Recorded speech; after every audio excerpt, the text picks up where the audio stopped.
My son's text contained only one word: help. By the time I called back, his voice was gone. A stranger answered instead. His laugh was jagged, like glass scraping against metal.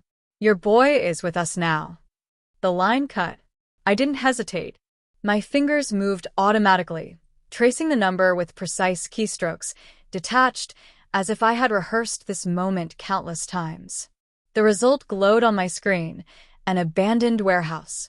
When I kicked the door open, he was there, sitting too calmly in a chair, eyes swollen from tears. His voice was small, trembling at the edges. "Dad, I'm sorry. They made me do it." That's when I felt it. Heat against my chest. A red. My pulse slowed, not from fear but from calculation. Who were they? And why did my son's apology sound like it wasn't meant for them, but for me? I reminded myself not to panic.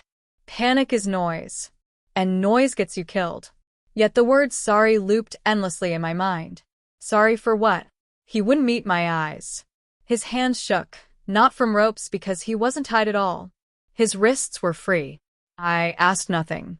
Questions reveal weakness. Instead, I cataloged everything. The scuff marks on the concrete floor, the faint smell of gun oil, the shadow lurking in the rafters above. Someone else was there, watching. Still, my son wouldn't look at me. That was the first betrayal. Not the strangers, not the warehouse, but the silence between father and son. The gap that shouldn't exist but did. I walked out alive that night only because the red vanished as suddenly as it appeared. A warning, not a bullet. They wanted me confused, shaken. It worked, but confusion hardens into obsession. The days blurred into rituals. Work by daylight, obsession by night. I dug into phone records, text logs, deleted messages painstakingly recovered. Patterns emerged. Unknown numbers. Cash withdrawals at odd hours. A new group he was circling. One that thrived in shadows, feeding on boys desperate for belonging. I didn't confront him. Not yet. Instead, I became an actor in my own home. Calm smiles, slow nods, polite dinners where I asked about school while he lied with practiced ease. Inside, I dissected every detail. His shoes too clean for where he claimed to be. The way his eyes darted away when the doorbell rang. Trust rotted quietly, like paint peeling from wood. And beneath that rot, a darker thought spread. Had he lured me there that night? Was I the target, not him? I swallowed the suspicion each time it rose. But thoughts are like knives. They always find their way to the surface. The evidence came in fragments. A recovered video file. Grainy footage of the warehouse. My son, my blood, standing beside the man who had answered my call. Not captive. Not coerced. Smiling. I watched it again and again. Numbness hardened into clarity. The apology he whispered wasn't for being forced. It was for choosing. For betraying. I didn't storm into his room. I didn't scream. I simply placed the tablet on the dinner table that night, pressed play, and let silence do the rest. He froze. His fork clattered against the plate. Dad. That single word carried fear now. Not fear of them. Fear of me. I stayed silent. Silence crushed him more effectively than rage ever could.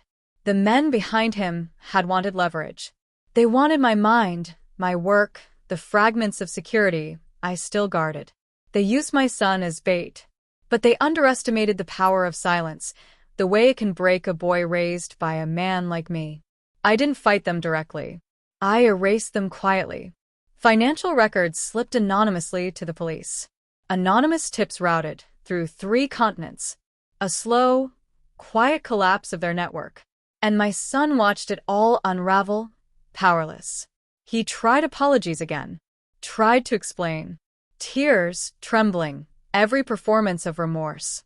I looked at him only once, when their empire finally crumbled into ash. You chose, I told him. Those were the last words I ever gave him.